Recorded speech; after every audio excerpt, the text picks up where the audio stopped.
Primos e primas, sejam muito bem-vindos para mais um Primo Startups. No quadro de hoje, como todos os outros, a gente vai investir um dinheiro real. Assim, vamos investir, não sei, talvez sim, talvez não. A gente vai falar com uma startup, eles vão fazer um pitch pra gente. Eu e o Keplito aqui, meu grande amigo, sócio, a gente tem um fundo, né, um pool, a Bossa Nova, onde tem recursos e a gente pode alocar esses recursos em algumas empresas. E a gente vai descobrir se faremos isso no episódio de hoje ou não. Né? Uma mudança para essa temporada é que temos convidados. Então estamos com o Piero, meu grande amigo também.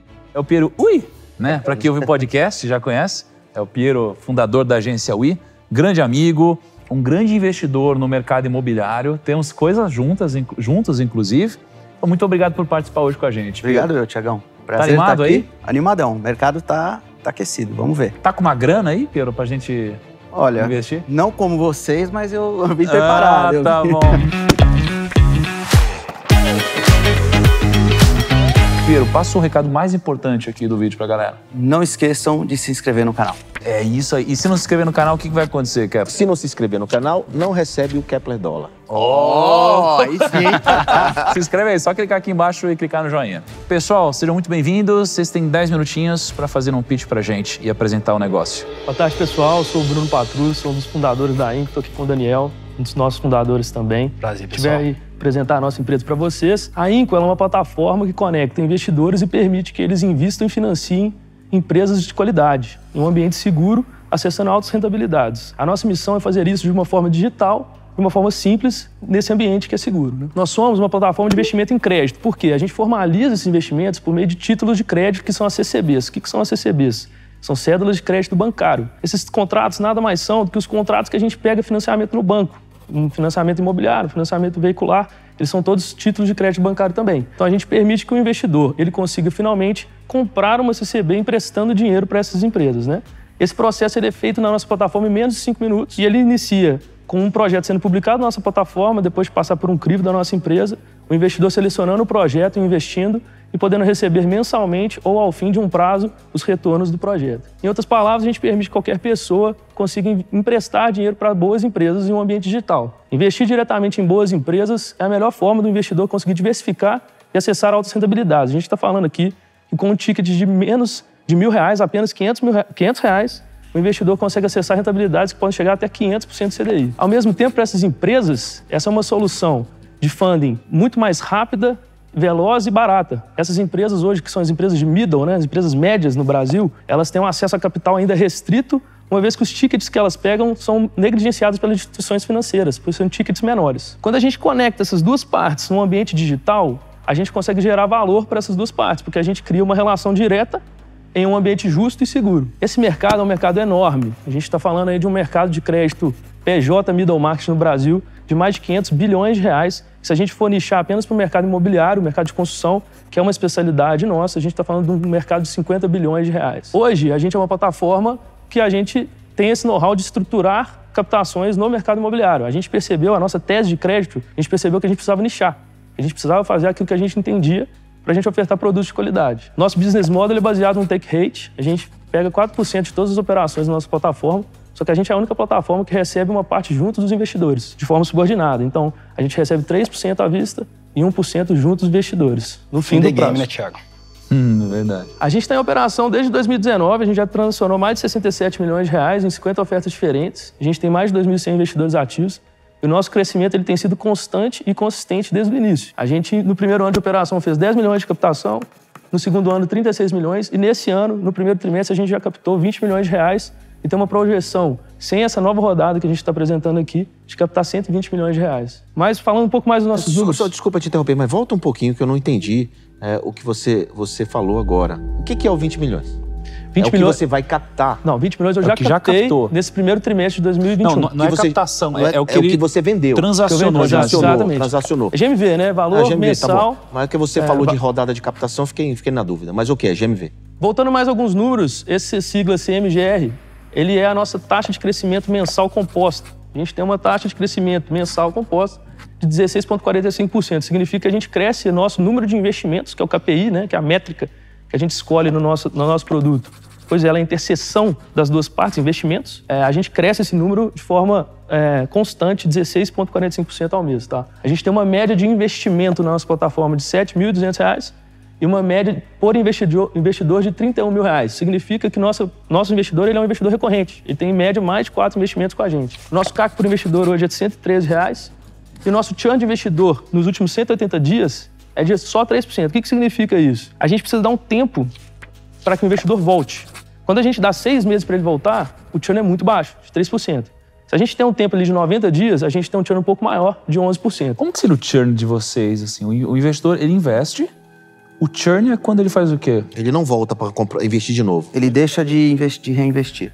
Então, assim, ele resgata, é como se ele resgatasse... Não, resgatar não, reinvestir. Ele botou 10 mil hoje, se ele não botar 10 mil daqui a 3 meses, ou no caso dele, 6 meses, ele considera como churn. Não, mas o que você está falando então é que 97% das pessoas em 180 dias fez um segundo investimento? Isso. Sério? Não, na verdade é o seguinte, Thiago. Hoje, dos investidores que já receberam um pagamento ao final, quando você pega o pessoal que já teve 6 meses, né, 180 dias para reinvestir, 97% reinvestiu. Hoje, na nossa plataforma, a recorrência de pessoas que estão nela com mais de 6 meses é acima de 50%. O pessoal realmente investe mais de uma vez. Tá, então só para isso eu entendi. Eu investi 10 mil reais. Passou um ano, sei lá, recebi meu dinheiro de volta, um dinheiro maior, sei lá, 15 mil reais. 97% das pessoas reinvestiram esses 15 mil reais. Exato. Então ele entendeu certo ou eu entendi errado? Cara, tá muito bizarro isso. Espera, quantos investidores vocês têm hoje? 2.100. 2.100. 2.100. Quantos já deram 6 meses? Quantos já deram 6 meses de recebimento? Isso. Cara, a gente pagou já ofertas inteiras, foram 7 ofertas. 7 ofertas, eu ia falar 6. Então, deve ser em média uns 600 investidores já receberam. Já receberam, tiveram 6 meses. Caraca, e 97% deles... Reinvestir. E legal, Isso é Thiago, afirmativo. que vários deles aumentaram significativamente os aportes. Em média, aumentaram mais de 50% do que o aporte inicial. Porque pegou confiança, né? Já recebeu e fez o segundo investimento maior. Outro número legal também é que essa média de investidor, quando a gente pega os investidores, só aqueles investidores que entraram no primeiro ano, 2019, que são os mais antigos, essa média é muito maior. Ela é mais de 100 mil reais.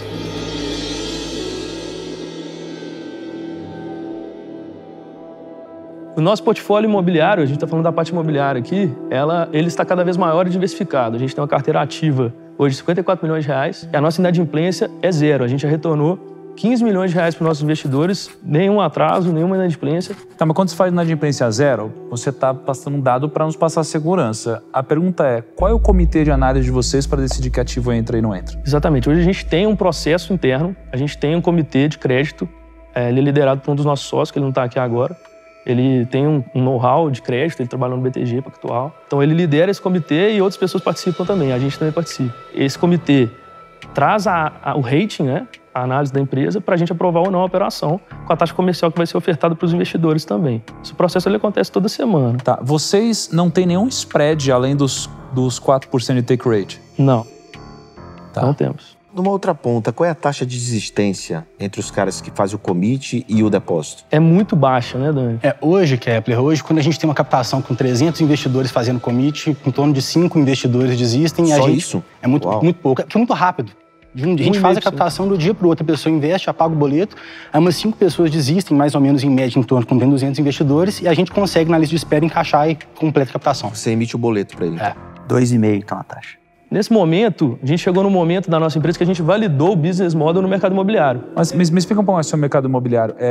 Quando vocês captam exatamente para quê? Para uma construtora? Para uma incorporadora. Nosso foco é incorporadora, um segmento que a gente mais faz é econômico, Minha Casa Minha Vida. É muito usado para kickoff de obra. A gente só aprova operações que já têm registro de incorporação. O que significa isso, né? Quando a pessoa tem o registro de incorporação no cartório de registro de imóveis, o incorporador já está apto a vender os apartamentos. Então é um marco legal que a gente tem, decisivo, para poder fazer a captação ou não. O que acontece? No Minha Casa Minha Vida tem um delay entre esse momento e o primeiro repasse da Caixa Econômica, que é um programa associativo. Então, durante esses meses de delay, a gente achou essa oportunidade de fazer captações justamente desse volume. 1 milhão, 2 milhões de reais, 3 milhões de é uma reais. antecipação de recebível, né? É. É como se fosse uma Exatamente. antecipação de recebível. Então você Já pega- que ele vai receber da Caixa, Exato. Se a pessoa vai lá, ela tem um terreno, geralmente, aí ela vai construir, aí ela capta via INCO, aí a gente investe, acaba fazendo esse funding, ela pega essa grana para montar o antecipa. projeto, e aí depois a gente tem esse retorno que vem do resultado dela. Exatamente, só que o retorno ele é em meio de título de dívida. Então ele não é atrelado a uma cota, né? Não é uma sociedade. O O retorno ele está marcado, com data marcada ele vai acontecer. Nós temos captações, por exemplo, que a empresa paga mensal, Thiago. Tanto tabela price como juros mensais. Então, todo mês o investidor já vai recebendo. E ele recebe na conta do banco indicada por ele, assim. Exato. Exatamente. A gente percebeu que a gente queria ter também diversidade de produtos na plataforma. E a gente se questionou, como que a gente vai fazer isso mantendo a qualidade? E aí a gente meio que estruturou de tal forma que a gente vai ter terceiros especialistas, que são estruturadores, especialistas de mercados específicos, que vão atuar junto com a gente,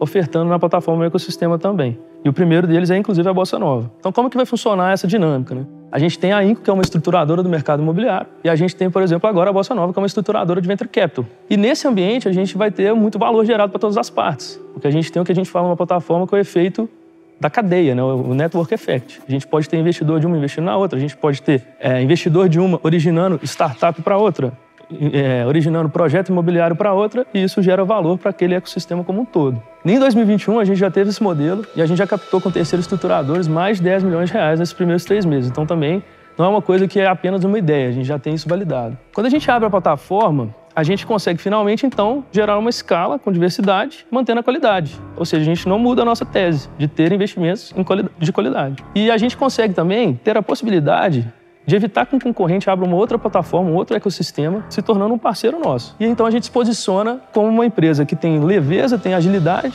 e tem qualidade no produto. Para isso, a gente precisava também se tornar uma instituição financeira. E a gente, no nosso roadmap, a gente tinha isso muito claro. Existe um tipo de instituição financeira no Brasil que chama SEP, que é a Sociedade de Empréstimo Entre Pessoas. E hoje a gente está em aprovação no Banco Central para se tornar uma SEP. A gente já deu entrada nesse processo e a gente está em processo para se tornar uma instituição financeira. Com isso, a gente vai ter um controle muito maior do processo como um todo, porque a gente vai ser o emissor do crédito, a gente vai ter controle jurídico total das cédulas de crédito bancário, a gente vai conseguir fazer o crédito como um serviço, a gente pode ter um player, por exemplo, que não queira participar da plataforma, mas queira emitir CCBs. E a gente vai ter mais uma fonte de receita nesse sentido. E a gente ainda vai ter uma infraestrutura tecnológica apropriada para esse mercado, para fornecer finalmente uma solução completa. Nosso roadmap para o futuro, hoje a gente está no meio do nosso roadmap, né? A gente adquiriu a SEP, a gente está em aprovação do Bacen, ainda não fomos aprovados, e a gente está começando a ter os terceiros estruturadores na nossa plataforma. No futuro, o que a gente vislumbra? Qual que é a nossa visão de longo prazo? É a gente ter uma plataforma de crédito para essas empresas que têm essa dificuldade aberta, com muitos estruturadores, com muito valor gerado para muitas partes e com uma infraestrutura centralizada na gente. Infraestrutura de tecnologia, uma infraestrutura jurídica e regulatória. E a gente também tem a visão de fazer um mercado secundário, um balcão de títulos de crédito. Mas isso você não sairia do ambiente financeiro, bancário e iria para mobiliário fazendo isso? Então, João, a gente tem uma tese jurídica que seria possível fazer isso, mas isso ainda não existe no Brasil. O nosso time, ele é um time multidisciplinar, ele tem um track record tanto financeiro como tecnológico. Nosso CTO é um cara com 25 anos de experiência e a gente tem um board consultivo que está com a gente desde o início. Bom, por que a gente está aqui, né? O que a gente está buscando? A gente está fazendo uma rodada pre-Series A, então é uma pré-Série A. A gente está buscando 3 milhões de reais para acelerar a entrega dos nossos milestones. Então a gente percebeu que a gente tem uma oportunidade na mão e a gente quer acelerar isso para a gente chegar mais forte no Series A. O que a gente vai fazer com esse dinheiro? A gente vai investir dinheiro em 3 pontos. A gente vai finalizar a aquisição e operacionalização da CEP. Ela requer diversas estruturações com os sistemas do Banco Central. A gente vai investir ainda mais em tecnologia e a gente vai investir em aquisição de clientes, tanto na ponta da distribuição quanto na ponta de originação e estruturação de projetos para a gente ofertar para os nossos investidores. E é isso, eu queria finalizar o pitch falando que a gente é de BH, não sei se vocês conseguiram perceber. A gente tem um lema aí que a gente é mineirinho, a gente faz muito com pouco. Queria agradecer o tempo de vocês também. Obrigado. Bacana. Qual que é o valuation que vocês estão falando hoje? 40 milhões de reais. Vocês estão projetando um ARR de 4,8 esse ano, mais ou menos. Exato. Na verdade, seria 3,6 e aí tem mais 1% em algum momento, né? Ele seria, na verdade, 4, né? 1 milhão, a gente fez 1 milhão em um tri, vezes 4. Não, é que vocês colocaram 120 milhões esse ano, né? Que vocês pretendem fazer. E aí 3% disso daqui vai dar 3,6. É porque a gente tem outras fontes de receita, por exemplo, com os terceiros estruturadores. Que a gente não estava ali naquela projeção, era a parte imobiliária. Ah, só mobiliária, então? Exato. Quer dizer que a parceria com a Bossa Nova, com o estruturador, não está aí? Aquele gráfico não estava aquela parceria. Então você falou de um ARR de 4, mais ou menos. Exato. Se a gente continuar flat do jeito que a gente está hoje, né? E eles estão usando, na verdade, nesse valuation mais ou menos 10 vezes o ARR. Exato. Essa é a conta que vocês fizeram. Exato. O que você acha um negócio desse que é assim, 10 vezes ARR, assim? É arrojado. Só que o mercado financeiro, as fintechs, né, elas têm uma precificação de verdade diferenciada, né? Existe uma corrida, uma busca por oportunidades em fintechs. Banco quando os bancos entram comprando empresas, né, corretoras, banco comprando empresa, a precificação efetivamente muda, né, e que é o que está acontecendo no ambiente de fintechs. Então, por isso, ele deve ter alocado esse 10%. Agora, o que me chamou a atenção foi o que ele falou agora. Se a estruturação do Venture Capital, no caso com a Bossa Nova e outras estruturações que eles vão fazer em outros segmentos, não está nesse 4 milhões, é importante você dizer qual é a previsão de ARR para o year to date, talvez, não sei, ou então para o futuro, que vocês têm com esses estruturados aí, para a gente poder fazer uma conta para ficar um pouco mais, né? Com o nosso crescimento orgânico, a gente já tem esse track record, ou seja, sem aceleração da rodada, a gente está planejando hoje ter o ARR desse ano de 6 milhões de reais. Repete, por favor. 6 milhões de reais é o nosso ARR. Então, saindo de 4, o 4 seria uma multiplicação direta. Só que a gente vai ter uma previsão de crescimento, vai sair para 6 milhões de reais. Uma coisa que me preocupa aí, como que vocês fazem a passagem do dinheiro para o cara da construtora? Ele já tem um encaixe de caixa para 5 milhões? Ou vocês vão liberando dinheiro mediante entrega de obra, mediante auditoria de obra? A gente não faz assim, a gente libera de uma vez. Só que o que acontece? Hoje, o nosso percentual de valor captado em comitê, a gente tem uma trava que ele não pode ser maior que 10% do VGV, que é a receita total desse projeto imobiliário. Então, ele é uma parte muito pequena do projeto. A gente resolveu atender uma dor muito específica, de momento muito... É o prazo entre a liberação do crédito da Caixa e o empreendimento está aprovado para começar... Isso. O prazo médio das captações de retorno para o investidor dá 15 meses, mais ou menos. A gente é muito utilizado por construtoras que estão em expansão, que precisam abrir novos canteiros, e aí eles teriam pequenas exposições somadas. Então, ao invés de ter 30 exposições de R$1 milhão em 30 projetos diferentes, ele vai mitigando a exposição. Tudo bem que ele abre um pouco do retorno total do projeto para pagar o investidor, mas ele vai diminuindo a exposição dele. E esse investimento não tem uma relação comercial com o negócio, ou seja, se não vender na ponta, não recebe Não tem. A gente coloca...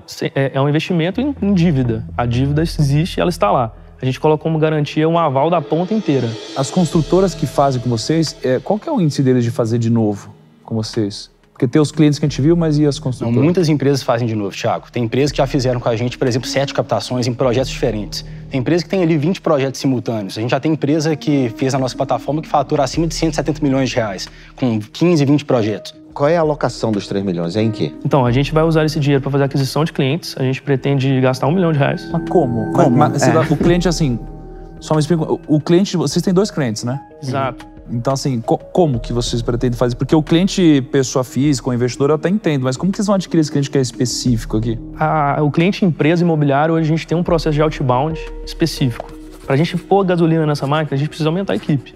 Hoje a equipe ela tem um limite de quantas empresas ela consegue prospectar, conversar, fazer todo aquele funil outbound mesmo completinho, numa semana, por exemplo. Então a gente precisaria de colocar gasolina ali, investindo em mais equipe, em mais tecnologia também nesse processo, que esse processo pode ser mais bem automatizado. Mas nos clientes pessoas físicas, a gente tem estratégias diversas. De marketing digital, a gente faz muita aquisição orgânica por meio de conteúdo também. E também esse sistema de conexões que a gente falou hoje, esse sistema ele é muito relevante na nossa aquisição hoje. Ele corresponde a 30% dos nossos investidores hoje. Tá, e aí você está falando, R$1 milhão então em aquisição de cliente? O que mais? Isso. R$1 milhão para a gente fazer a infraestrutura da CEP, são diversas integrações que a gente tem que fazer junto com o Banco Central. E R$1 milhão para a gente investir no resto da estrutura que a gente precisa ter para essa empresa a suportar isso tudo. Que seria tecnologia, gestão de pessoas, enfim, os outros. Já tiveram algum default já? Não, 0% de inadimplência hoje. Estão preparados para quando acontecer isso daí? Estamos muito preparados. Mas vocês não têm risco nisso, né, na teoria? A gente Porque se não pagar, é o cliente que não vai receber. Vocês... Exato. Não, mas veja, tem a plataforma, é como se fosse uma... Tudo bem, não tem tecnicamente, juridicamente, mas a imagem tem, né? Não, tem Sim, imagem, a imagem. Mas vai acontecer isso. Qual que é a nossa visão, Thiago, sobre isso? A gente acredita, por exemplo, que no início, tudo tem um peso muito maior. Com o tempo passando, esse risco vai sendo cada vez mais mitigado. Então, por exemplo, uma plataforma marketplace como o Airbnb ou o Uber, se ele tivesse um problema naquela relação que todo mundo tinha aquela dúvida, vou pegar uma carona com alguém, vou entrar nesse carro, e a plataforma, né, ela que dá essa diligência, essa verificação para que isso seja possível, e hoje a gente nem pensa mais sobre isso. Mas se no início acontecessem problemas sobre isso, o risco seria muito maior do que se acontecesse hoje, por exemplo. Então a nossa mentalidade sempre foi nós temos que proteger o default, ser muito específicos no início. E a gente criou essa diligência de crédito muito forte que a gente vai levar agora para o longo prazo, né? Cara, qual que é a diferença de vocês para, sei lá, uma XP um BTG, sei lá, alguém que faz uma captação na própria base de cliente e de uma empresa de crowdfunding, tipo um Kickstarter, essas coisas assim. Como que vocês se posicionam aqui? Acho que a grande palavra aí é o crédito. Isso está atrelado a títulos de dívida. Quando a gente fala em Kickstarter, normalmente a gente está falando de captações que não tem um retorno, né, uma rentabilidade direta. É uma captação que tem algum produto, algum retorno... Uma vaquinha virtual, né? Ou virar um membro de alguma coisa, né? Então eu acho isso bem diferente. Em relação à XP, eu acredito que ela tem o poder de unir essas duas pontas, só que ela não faz por inúmeros motivos. Eu acho que falta um know-how de crédito específico em nichos, que é o que a gente está querendo criar. Então, a gente tem know-hows específicos em nichos com especialistas. Então, acho que o racional é como que a XP conseguiria criar captações, por exemplo, para Venture Capital, né? Acho que quem entende de Venture Capital não necessariamente seria a XP. E a gente fazer isso por meio de títulos de crédito numa plataforma agregada, a gente vai ter valor e vai ser um produto diferenciado. Ela pode até distribuir um fundo, né? Não, é porque, cara, a XP, eu discordo disso daí, porque a XP tem um comitê gigantesco, né? E eles já fizeram captações assim. O que impede, eu acho, é porque não dá pra fazer uma captação lá de 1 milhão. Entendeu? Não dá. Isso, e talvez o spread seja diferente. Mas não faz sentido. O know-how é gigantemente maior numa corretora como, sei lá, uma BTG, um XP, alguma coisa assim. Esse pool que nós temos para investimento, ele é um pool bossa nova. É um pool à parte, onde tem um grupo de investidores que co-investem juntos. E o Thiago é o hold, vamos dizer, é o host desse grupo e também skin in the game, coloca o dinheiro dele. Então, eu como administrador, digamos, desse grupo de investidores, eu tenho interesse em fazer uma proposta, né, no valuation que vocês estão propondo. Como vocês têm uma previsão de ter uma receita de 6 milhões, vocês estão fazendo um racional em 4 milhões, então não faz muito sentido diminuir, entendendo que é uma fintech. E as previsões são muito grandes. Agora, a gente não pode alocar muito recurso do fundo, né, porque o fundo o pool é um pool pequeno, não é um pool muito grande. Então, a nossa ideia é fazer uma alocação nesta rodada de uns 300 mil, né, em dinheiro. A questão de mídia, qual que é o negócio? Como a gente tem muita relação com a instituição financeira, eu preciso ver se isso daqui fere de alguma forma isso e também até uma boa oportunidade para conhecer mais a fundo o produto de vocês. Então, o que é a sugestão aqui? É a gente fazer uma alocação financeira, estudar tudo que a gente tem por trás de contrato, conhecer um pouco mais do produto, essas nuances, para a gente ver se a gente também faz um pacote nessa linha ou se não, se é só um interesse capitalista, digamos assim. E aí, jogar pro Piero, não sei se você quer falar alguma coisa, quer dar um advisory pra gente. Não, cara, eu queria entrar junto com vocês, de alguma forma. Né? Vocês vão colocar 300, eu não sei, eu não tô dentro desse... Não, você pode entrar você pode abrir para ele, porque esse pool é fechado, tá? Deixa eu comentar uma coisa. Piero, você tá gravando aqui, tá? Você gostaria de entrar só nesse negócio ou você gostaria de entrar no nosso pool de investidores? Quantos investidores a gente tem hoje no pool? No máximo 15. A gente tem no máximo 15 investidores no pool hoje, todo mundo coloca dinheiro. São pessoas convidadas pelo Thiago. Isso. A gente tá fazendo cheques de quanto, Kepler? O quê? No pool, pra entrar no pool. A gente tá... Cota mínima de 100 mil. Por umas 2 cotinhas aí? Pode ser. Claro. Podemos alinhar então isso aqui? Então, gente, a gente tá oferecendo 300 mil em cima do valuation de 40 milhões no negócio. E, enquanto isso, a gente vai estudar todas essas nuances para ver se a gente segue do outro lado ou não. E até uma boa oportunidade, porque, de novo, sempre falo aqui pra cá, o meu maior ativo é a confiança que eu tenho dos primos. Então, é importante eu me desenvolver aqui para ver se isso faz sentido ou não sobre a marca de produto. Essa é a nossa oferta, então, gente. Posso fazer umas perguntas? Claro. Vocês teriam ideia, só pra gente ter uma noção, até pela questão do cap table que você falou, pra gente ter uma gestão. Se houvesse uma aprovação ou não de mídia, um valor, pra gente ter uma noção de quanto que a gente alocaria de equity dessa rodada, que a gente deixaria de gastar com aquisição, por exemplo, em mídia. Você quer fazer uma reserva, né? Qual o investimento hoje de vocês em mídia? Eu quero gastar 1 milhão de mídias até o final do ano, até a próxima rodada, para ter aquisição de clientes. Não é muito. Não é muito. Pensei que ia falar assim, então toma o meu 1 milhão. Não, eu acho que... depois Pensei que o Piero ia pegar essa, Kaique. Não, depois a gente vai conversar, a gente vai falar. É isso. Eu queria só entender Cara, isso. Cara, é difícil te responder essa, porque assim, o quanto que vale a mídia do primo? Ainda mais pra algo no mercado financeiro. Puta, é realmente difícil precificar isso, né? Cara, eu gostaria de não deixar, um valor assim, porque... É difícil a gente precificar. O que ele está te dizendo, acho que você tem que tocar o teu barco, né? É isso. Isso aqui vai demorar talvez 2, 3 semanas, né? Existe uma questão de contratos que as empresas do grupo Primo têm. Então, ele vai ter que analisar tudo isso. Então, é melhor você ficar liberado na sua captação para terminar a sua rodada de 3 milhões. Quanto mais rápido você terminar, melhor para todos nós, inclusive para vocês. Exato. Então, assim, acho que nessas próximas 3 semanas, se você não tiver terminado, a gente volta a falar sobre isso. E, pô, parabéns para vocês. Pô, achei muito legal a apresentação aí, simpatia. Mas eu queria saber se vocês vão dar uma resposta pra gente ou não, né, Capito? Não. Vocês não deram resposta ainda pra Tá gente. fechado. Fechado. Fechado? Chega de 300, ah, vamos garoto, fechar. então é isso aí. Eu senti firmeza. Aí sim. Olha só, então na jornada, além de termos mais uma startup que a gente vai alocar recursos aqui, conseguimos mais um investidor aqui no nosso pool do Primo.